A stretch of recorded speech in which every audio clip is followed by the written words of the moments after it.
Seen here, the president departing Washington. He's on his way down south to Austin, Texas, where he's scheduled to make a speech outlining the changes he's going to propose later this afternoon. That's right. And to discuss the president's plan as he laid out in his op-ed in the Washington Post and preview his upcoming speech, our legal experts join us. Former U.S. Attorney in Washington, D.C., diGenova, and former Chief Counsel for the Senate Intelligence Committee, Victoria Toensing, are legal eagles here. All right, Joe, this proposed plan by the president to reform the Supreme Court pretty much has no chance of going anywhere before the election in November. That would probably move at a snail's pace if he even tried to do it. So is this just posturing? Is this just pandering for votes?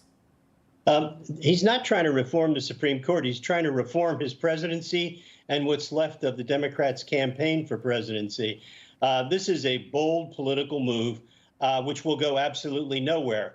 The requirements for a constitutional amendment on the immunity question, which he's proposing simultaneously, that's absolutely impossible. There aren't going to be enough votes to change the number of justices on the Supreme Court, even though legally you can do that. Since 1869, we've had 9 justices on the Supreme Court. Prior to that time, we had anywhere between 5 and 10. I don't know who picked 10, an even number, and thought that was a good idea, but we've actually done that. But this is going absolutely nowhere. It's cannon fodder for the campaign. Vic, let's talk about where Kamala Harris stands on this. She released a statement recently saying, in part, that she endorses the Supreme Court and presidential reforms from POTUS, set to lay out today during his visit down south. What do you make of this? Is this just posturing here? She did as poorly in law school as Joe Biden did. I'll tell you somebody who's above the law. An elderly, well-meaning man with a poor memory, because he violated the classified information law, pure as can be. I mean, real simple. He had classified information he wasn't supposed to have. He not only admitted it to his biographer, but he told his biographer what he had. And yet, her report said, well, we're not going to do it because he's a poor old man. So he is above the law. And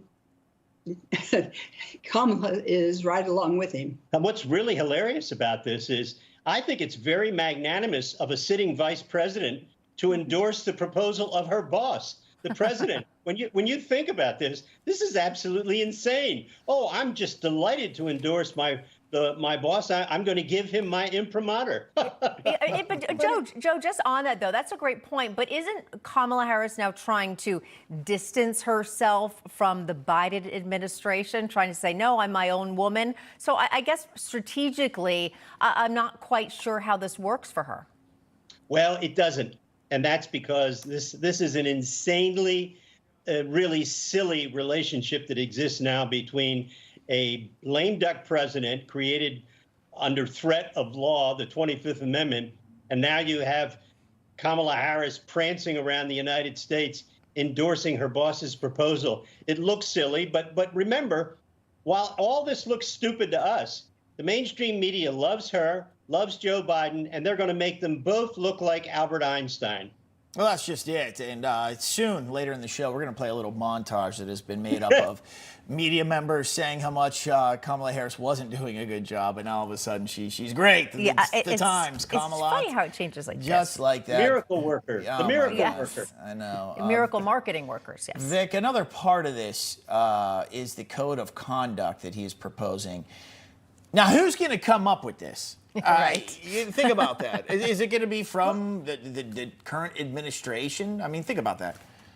Well, it doesn't matter. The Supreme Court has already issued its own ethics code. The problem is not whether there's a code of ethics, but who enforces it. And that's what's giving all the Senate Democrats heartburn. And they want to figure out a way that you got to make the Supreme Court do this. You know, before, in the old days, when it was a liberal court, conservatives did not demonize individual members of the court.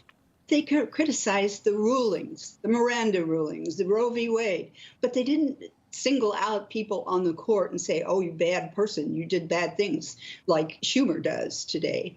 And so the only reason that there's quote-unquote scandal about the Supreme Court is because the Democrats have focused and targeted